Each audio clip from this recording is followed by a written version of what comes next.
आखिर कब तक इस देश के अंदर स्टूडेंट्स को इस तरीके की ब्रूटैलिटी के साथ गुजरना पड़ेगा। आप जंतर मंतर के बाद आप ये झारखंड रांची में देख सकते हैं, जेपीएससी जेएसएससी के प्रोटेस्ट जो चल रहा है, उस प्रोटेस्ट में भी यहाँ पर लाठीचार्ज हो चुका है, टीयर गैस छोड़े जा चुके हैं और इसके साथ साथ वाटर कैनन का भी यूज़ हो चुका है। तो आप इस तरीके की पुलिस चीज़ को द्वारा देख सकते हैं लाठीचार्ज कि हो गया है। पुलिस द्वारा ये जो पुलिस का ब्रूटैलिटी है लाठीचार्ज स्टूडेंट्स हो के गया, 2 तीन अगेंस्ट छात्र आप देख घायल हो गए। सकते हैं ना।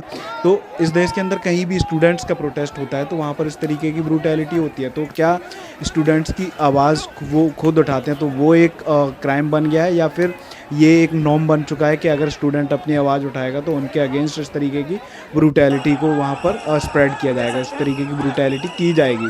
तो ये आप देख सकते हैं। बाकी दूसरी साइड ये भी है इस वाले प्रोटेस्ट की कि इसमें पॉलिटिशियन, चाहे बीजेपी का हो, चाहे कांग्रेस का हो, चाहे समाजवादी का हो, किसी भी पार्टी का हो, वो पॉलिटिशियन बस खाली आपसे एक झूठे वादे करेंगे, जुमलेबाजी करेंगे एंड उसके बाद वो चले जाते हैं, है ना। तो और ब्रूटैलिटी का जो फेस करना ब्रूटैलिटी जो आपको फेस करनी पड़ती है वो आप ही को फेस करनी है, क्योंकि आप एक स्टूडेंट हो, आप कोई पॉलिटिशियन नहीं हो, ना ही आप किसी पॉलिटिशियन के बच्चे हो। तो ये इस तरीके की ब्रूटैलिटी है। आप यहाँ पर ये 10 अगस्त को देख सकते हैं कि किस तरीके की ब्रूटैलिटी स्टूडेंट्स पर की जा रही है। इस तरीके की ब्रूटैलिटी स्टूडेंट्स के अगेंस्ट नहीं होनी चाहिए। ये चाहे वो स्टूडेंट झारखंड का हो, दिल्ली का हो, उत्तर प्रदेश का हो, राजस्थान का हो, कहीं का भी हो, इस तरीके की ब्रूटैलिटी उसके साथ नहीं होनी चाहिए और इस तरीके की ब्रूटैलिटी के ऊपर सरकार की जवाबदेही भी होनी चाहिए। तो आप ये देख सकते हैं यहाँ पर इस तरीके के जो ऑर्डर्स हैं वो ऑर्डर्स कौन दे रहा है।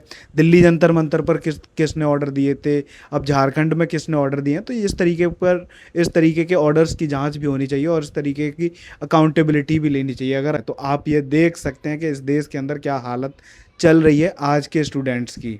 जो बीजेपी की स्पोक्स पर्सन है, उन्होंने इसमें कांग्रेस के ऊपर आरोप लगाया है कि कांग्रेस डबल स्टैंडर्ड मेंटेन करती है, Rahul Gandhi double standard maintain करती है। तो अरे मेरे भाई, तुम भी तो डबल स्टैंडर्ड मेंटेन कर रहे हो। जंतर मंतर पे तुमने तो एंटी नेशनल बोल दिया था स्टूडेंट्स को, तुम्हारी पूरी पार्टी ने उनको एंटी नेशनल बोल दिया था और आप फिर बाद में आप ही उनसे बात करने पहुंच गए और आप ही, और यहाँ पर आप स्टूडेंट्स कह रहे हैं। तो स्टूडेंट चाहे कहीं का भी हो, वो स्टूडेंट होता है, उसको एंटी नेशनल नहीं बोला जाना चाहिए। तो अगर आपने एंटी नेशनल बोला है उनको तो आपके ऊपर कार्रवाई होनी चाहिए इस चीज़ के ऊपर और आपको प्रूफ देना चाहिए कि वो एंटी नेशनल है, अगर आप ऐसा बोल रहे हैं तो इस तरीके के जो स्टेटमेंट्स हैं बीजेपी की तरफ से, इस तरीके के स्टेटमेंट्स आते रहते हैं, तो वो उसमें कोई बड़ी बात नहीं है। तो आप देख सकते हैं, क्योंकि पॉलिटिशियन चाहे किसी का भी हो, वो डबल स्टैंडर्ड मेंटेन करता ही है। आज आप राघव चड्ढा को देख लीजिए। राघव चड्ढा एक टाइम पे कभी आम आदमी पार्टी के बहुत माने जाने नेता हुआ करते थे और आज वो बीजेपी के अंदर चलेंगे, जिनको कोई पूछ भी नहीं रहा है अभी बीजेपी के अंदर, क्योंकि अभी अभी गए हैं। हो सकता है अपनी इमेज बिल्ड करने में लगे हों, तो जो भी है, मतलब रीज़न कुछ ना कुछ तो होगा ही, इसलिए वो वहाँ पर गए हैं, या तो कुछ तो मजबूरी रही होगी उनकी। खैर वो बात अलग है। एटलीस्ट कांग्रेस वाले स्टूडेंट्स को एंटी नेशनल और ये सब तो नहीं बोलते हैं, जिस तरीके से आप हर किसी को एंटी नेशनल बोल देते हैं। एंड बाकी झारखंड वाले जो स्टूडेंट्स हैं, उनकी जो मांगें थी, उनकी मांगें मानी जानी चाहिए, 100% मानी जानी चाहिए।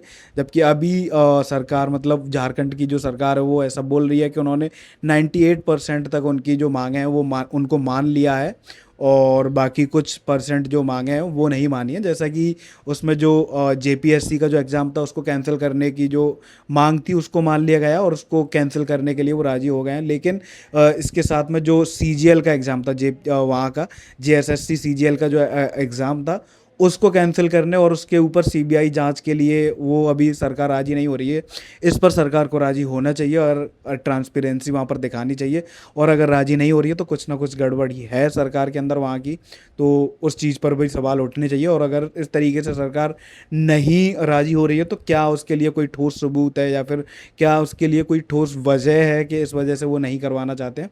तो उस चीज़ का भी उनको पब्लिकली आकर जवाब देना चाहिए, मीडिया के आगे आकर जवाब देना चाहिए। तो आप क्या सोचते हैं इस वाले पूरे प्रोटेस्ट के बारे में, स्टूडेंट्स के ऊपर ब्रूटैलिटी के बारे में? तो आप कमेंट करके इस वाली वीडियो पर बता सकते हैं। बाकी बाय बाय, थैंक यू।